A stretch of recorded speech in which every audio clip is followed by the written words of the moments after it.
ನಮಸ್ತೆ. ನಾನಿವತ್ತು ನಿಮ್ಮನ್ನೆಲ್ಲರನ್ನೂ ಕರ್ಕೊಂಡು ಹೋಗ್ತಾ ಇದ್ದೀನಿ ಮೌಂಟ್ ಲಾರೆಲ್ ಲೈಬ್ರರಿ. ನಾನಿರೋಂಥ US New Jersey Mount Laurel ಲೈಬ್ರರಿಗೆ. ಈ ಲೈಬ್ರರಿಲಿ ನಿಮಗೆ ಬುಕ್ಸ್ ಒಂದೇ ಅಲ್ಲ, ಬೇರೆ ಥರ ಆದಂಥ ಆಟಗಳು ಆಡ್ಬೋದು. ಬುಕ್ಸ್ ಅಂತಂದರೆ ನಿಮ್ಗೆ ಪ್ರತಿ ಒಂದು ಬುಕ್ಕೂ ಇಲ್ಲಿಗೆ ಸಿಗುತ್ತೆ. ಅಟ್ ದ ಸೇಮ್ ಟೈಮ್ ನಿಮಗೆ ಇಲ್ಲಿ ಕಾಣ್ತಿದೆಯಲ್ಲ ಆ ಮಿಷಿನಲ್ಲಿ ನಿಮಗೆ ಆ ಡೆಸ್ಕ್ಟಾಪಲ್ಲಿ ಇದು ಕೂಡ ಸರ್ಚ್ ಕೂಡ ಮಾಡ್ಬೋದು.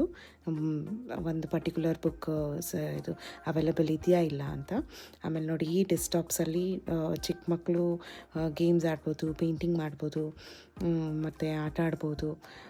ಹಾಗೆ ಇಲ್ಲಿ ಬೇರೆ ಸೆಕ್ಷನ್ಸ್ ಇದ್ದಾವೆ, ಫ್ರಿಕ್ಷನ್ಸ್, ನಾನ್ ಫ್ರಿಕ್ಷನ್ಸ್ ಅಂತ. ಅದೇ ಥರ ಮುಂದಕ್ಕೆ ಹೋಯಿತು ಅಂತಂದರೆ ಇದು ಕ್ವೈಟ್ ಸ್ಟಡಿ ಅಂತ ಇದೆ, ಟೆಕ್ನಿಕಲ್, ನಾನ್ ಟೆಕ್ನಿಕಲ್, ಕುಕ್ಕಿಂಗ್, ನಿಮ್ಗೆ ಇಂಥದ್ದು ಅಂತ ಎಲ್ಲನೂ ಸಿಗುತ್ತೆ.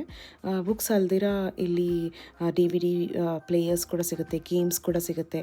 ಸೊ ಯಾರ್ಯಾರಿಗೆ ಏನೇನು ಇಂಟ್ರೆಸ್ಟ್ ಇದೆಯೋ ಎಲ್ಲನೂ ಮಾಡ್ಬೋದು, ಎಲ್ಲನೂ ಬಾರೋ ಮಾಡ್ಬೋದು. ಇಲ್ಲೇನಂತಂದರೆ ಒಂದೇನೆಂದರೆ ಆ ಪರ್ಟಿಕ್ಯುಲರ್ ಏರಿಯಾನಲ್ಲಿ ರೆಸಿಡೆನ್ಸ್ ಆಗಿರಬೇಕು. ಆ ರೆಸಿಡೆನ್ಸ್ ಆದರೆ ಅವರಿಗೊಂದು ಕಾರ್ಡ್ ಕೊಡ್ತಾರೆ. ಆಮೇಲೆ ಕಿಯಾಸ್ಕಲ್ಲಿ ನಾವೇ ಚೆಕ್ಔಟ್ ಮಾಡ್ಕೊಳ್ಬೋದು.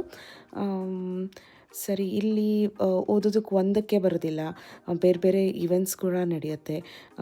ಇವೆಂಟ್ಸ್ ಅಂತಂದರೆ ನಿಮಗೆ art and craft, magic show, ಮಕ್ಕಳಿಗೆ.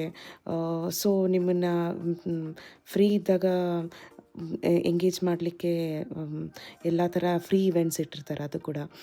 ಸೊ ನನ್ನ ಮಕ್ಕಳನ್ನ ನಾನು ಯಾವಾಗಲೂ ಫ್ರೀ ಇದ್ದಾಗ, ಫ್ರೀ ಟೈಮಲ್ಲಿ, ವೀಕೆಂಡ್ಸ್ ಟೈಮಲ್ಲಿ ಕರ್ಕೊಂಡು ಹೋಗ್ತೀನಿ. ಫೈನಲಿ ನಾವೇನೇನು ಆಚೆ ಬರಬೇಕಾದ್ರೆ ನಾನೊಂದು ಇಂಟ್ರೆಸ್ಟಿಂಗ್ ಮಷಿನ್ ಕಾಣಿಸ್ತು ನೋಡಿ, ಕಾಣ್ತಿದೆ ಇಲ್ಲಿ. ಸೊ ಅದು ಏನಂತಂದರೆ ನಿಮಗೆ ಡೊನೇಷನ್, ಅದು ಮೆಷಿನ್ ಅದು.